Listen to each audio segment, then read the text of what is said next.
বলবো বারবার, আমি একজন সাঁওতালি সম্প্রদায়ের মেয়ে, এটা সাঁওতালি ব্যান্ড, তো গানের মধ্যে যদি কোনো কিছু ত্রুটি হয়ে যায় কি ক্ষমা করে দিবে তো?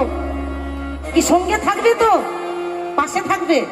ভাইয়েরা, বোনেরা, দিদিরা, দাদারা, মাসি মশা সবাই, আমরা এই আজকের মঞ্চে আমরা সবার মানে সবাই যেন ভালো এনজয় করতে পারি, সবাই যেন ভালোভাবে আমরা গান শুনতে পারি, সেরকম গান আমরা গাইবো নাকি আজকের এই মঞ্চে।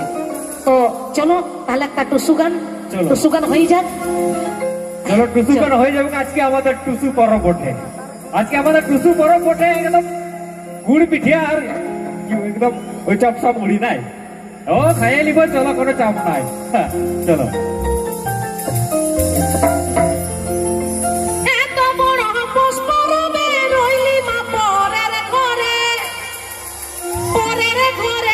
কেমন করে আমি রইলি মা পরের ঘরে, পরের ঘরে মন কেমন করে। সত্যি তো, এত বড় পৌষ পরবে কেউ যদি কোনো মেয়ে যদি শ্বশুর বাড়িতে থাকে তো তার মন একটু খারাপ করবে নাকি। তো চলো আমরা কিন্তু সবাই মিলে নাচবো, ঠিক? চলো। এত বড় পৌষ পরবে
গরম